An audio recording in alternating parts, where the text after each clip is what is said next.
going to invite the second finalists up, and it gives me great pleasure to invite some South Africans to join me on the stage. We have Dieter van den Broeck and Marijn Zwinkels. Is she here as well? Two of you. Marijn. Marijn. Thank you.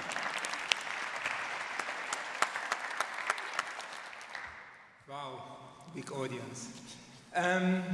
First, I really would like to express my gratitude to the organization committee and all you to come and listen to my story. I think listening to each other's stories is a really great start. The success of our organization doesn't so much depend on what we do and how we do it, but truly in what we believe. What we really believe in is when we can create an enabling environment to unlock the true creative potential of ourselves as human beings and individuals, that they can co-create, take ownership and stewardship of the solutions they need and innovations they need on the landscape to create that, to create living landscapes. How do we do this? The first step we do is to let go of all our ideas, all our preconceived plans, and really go and listen to the people on the landscapes and listen to their stories, to their needs, what they want, what are their dreams and aspirations. By doing that, we can find a common thread in those stories and find a common intent to bring those people together. The next step is crucial, is to create a dialogue between all those people so they can start seeing the system through each other's eyes, they can get new perspectives on the system and start seeing that they're connected and that they're living on a whole system or on a whole landscape.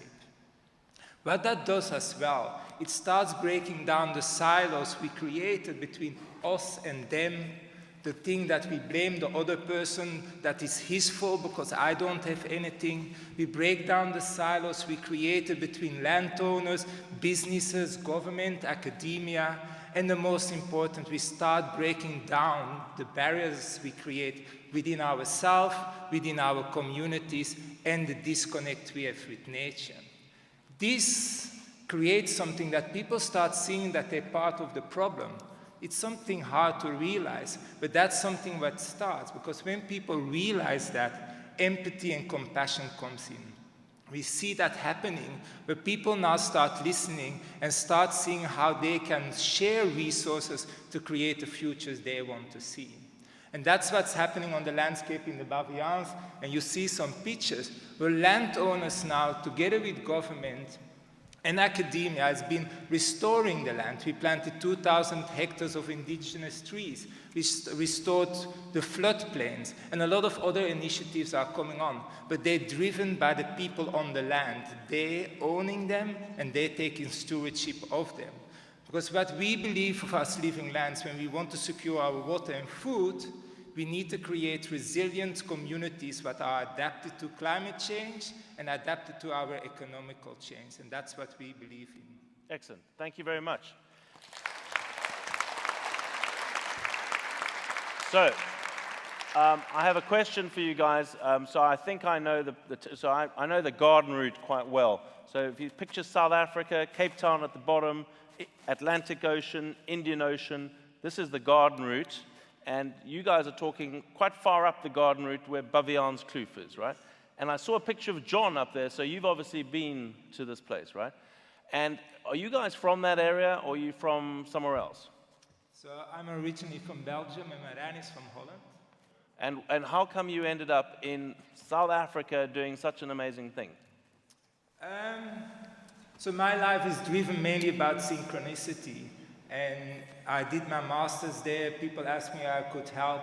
And 10 years later, I'm still there. That's what happened. And Marijn? Yeah, I came to South Africa. I thought, sounds exotic, a project in the Baviaanskloof. 5 years later, I'm still there, and I will be there for a long time. I'm very pleased you like South Africa. That's great news for us South Africans. Let's give them another round of applause. Right, John, you've been there, so let's start with you. All right. Well, living lands is really something that I have experienced, and I think in my travels around the world, this is one of the models that should be emulated. So they're bringing the government, the landowners, the workers, and academics all together, and they're throwing the problems out and answering them. And what they're finding is that the typical method is to lead with productivity. And so for generations, the farmers have tried to produce things and produce more and more, use chemicals or industrial agricultural techniques. And this has damaged the hydrology and the soil fertility and the biodiversity of the area. And what they're learning now is that productivity follows function, that the ecological function is more valuable, that if you put your efforts into making the system functional, you don't have to worry about productivity.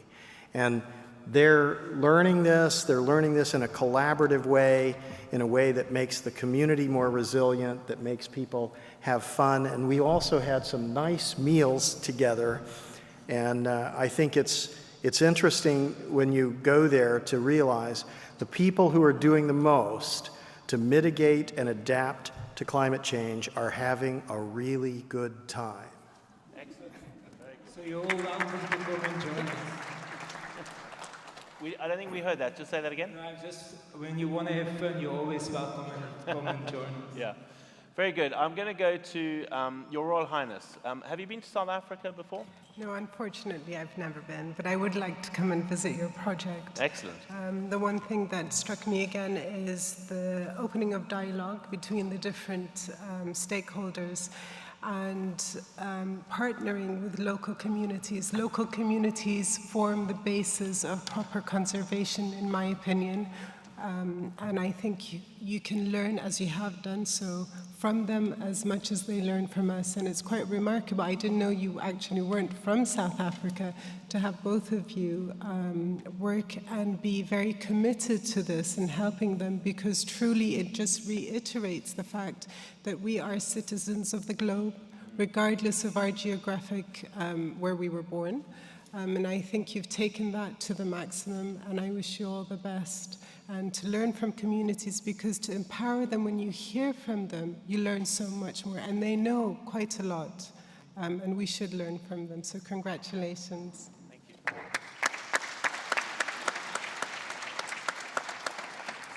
Edson, now, I know you've been to Malawi. Have you spent time in South Africa? I've been to Malawi, been to Kenya, but not actually South Africa itself. So basically, what I like about this initiative is basically how you got to all these this amazing work. So I like they use this process from the U, which was developed at MIT. So basically, so at the top left of the U, so you have, so you're bringing in people. So you're bringing in the researchers, the squatters, and the landowners. And then you're sharing all the information and the experiences. And then you go down the U to the bottom, and you basically have new possibilities. So basically go into a complete silence. So basically normally what this means is go into a wilderness retreat and such. You go onto the top right of the U, onto the other side, and you have new possibilities for relationship, for new possibilities. And because of Living Lands doing this, they managed to reforest 1,000 hectares, they managed to restore the water level, and also right now we're trying to bring the economy back, which is trying to get carbon credits and yeah. Mm-hmm. Great, thank you. And you're both allowed to, add any further commentary you want to at any point.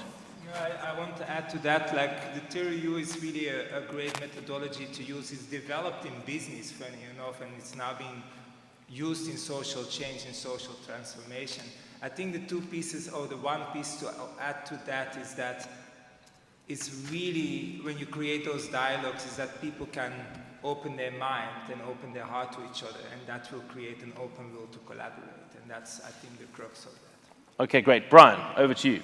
Yeah, I've also been in South Africa for several times, and actually 2 months ago, and still a lot to be done, so I very welcome this project. Because South Africa is classified as a water-stressed area, as many other African countries, and it really necessitates a better understanding of ecological, socio-economic, and institutional issues. The findings in this project actually demonstrate how an inclusive stakeholder management strategy can yield power and impact across different levels. This project is a very good example of a very holistic undertaking and collaboration that includes a range of stakeholders, NGOs, landowners, government agents, that all together sustain a biodiversity in face of global climate change. And this project actually is a very good showcase that importance of combination about the 3 E's in the CSR, that is about enable, engage, and empower. And enable is about knowledge sharing and creating new solutions. And engage is about involving relevant key stakeholders in effort to reach a common goal. And empower is about initiating change and generating impact. And I think you do it very well, and we are all better learned. Very good. Thank you very much.